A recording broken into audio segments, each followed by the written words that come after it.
if Trump were president 4 years ago, but it didn't work out that way. But it used to be the G8. They threw Russia out, which I claimed was a very big mistake. Even though I wasn't in politics then, I was very loud about it. It was a mistake in that you spend so much time talking about Russia, and he's no longer at the table, so it makes life more complicated. But you wouldn't have had the war. I'm here to support Canada in their rebuke of the fascist dictator Donald Trump.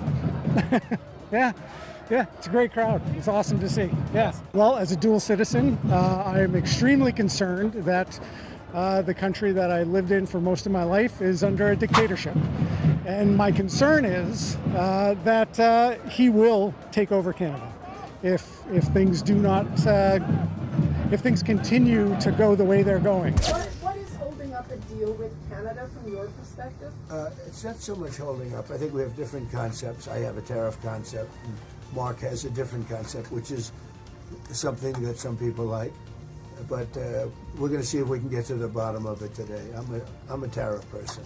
I've always been a tariff. It's simple, it's easy, it's precise, and it just goes very quickly.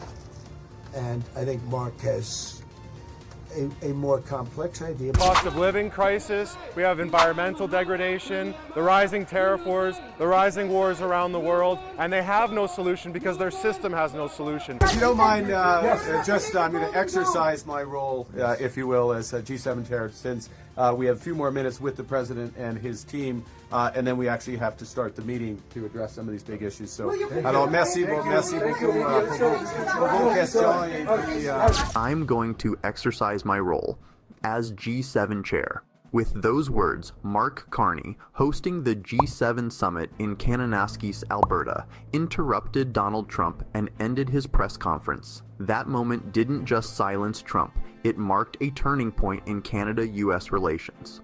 Carney went further. He scrapped the final G7 communique, something that hadn't happened since 1975, and called U.S. tariffs unjustified. He demanded a reset on trade talks, setting a 30-day deadline for a new deal.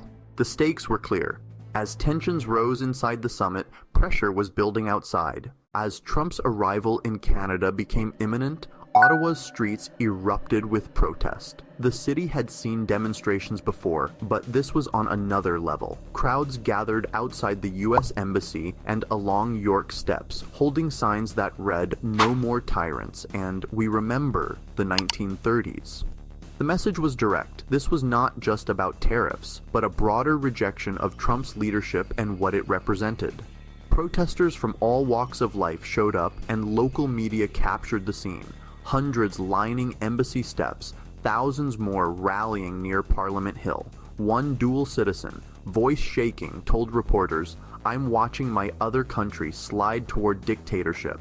Others waved signs calling Trump an existential threat to global stability, making it clear their anger was directed at the administration, not the American people. The timing of these protests was no coincidence. Just days before the summit, Trump imposed tariffs on Canadian steel, aluminum, and even household appliances. When Canada demanded an explanation, Trump responded with an ultimatum: reach a deal within 2 weeks or accept whatever terms Washington dictated. Protest leaders used megaphones to amplify chants of Canada stand strong, and local media showed barricades set up near Parliament Hill to manage the swelling crowds. Inside the G7 secure zone, Trump's motorcade bypassed the demonstrations, but the presence outside was impossible to ignore. Carney's team monitored the protests in real time, aware that public opinion was firmly behind a tough stance. The Prime Minister publicly committed to standing firm against U.S. trade demands, and the turnout in Ottawa gave that position visible backing. Meanwhile, sources inside the White House described aides as caught off guard by the scale and intensity of the Canadian response, both on the streets and in diplomatic meetings. Trump's early departure from the summit only heightened the sense of unresolved tension. The White House pointed to Middle East conflicts as the reason, while French President Macron later suggested Trump left to help negotiate a ceasefire between Israel and Iran. Either way, his exit left the summit at a boiling point, with the real confrontation about to unfold inside, where Mark Carney was ready to challenge Trump directly. Inside the summit, Trump launched into his argument about Russia, saying, "The G7 used to be the G8, you wouldn't have had a war. I'm going to exercise my role as G7 chair." The room went quiet. Fox News cameras caught Trump pausing mid-sentence, eyebrows raised.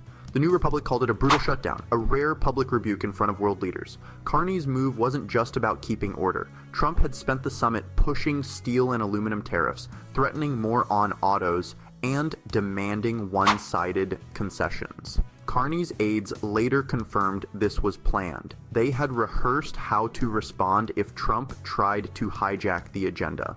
What happened next set a new precedent. Carney scrapped the traditional G7 communique and replaced it with a chair summary. Reuters pointed out this hadn't happened since 1975.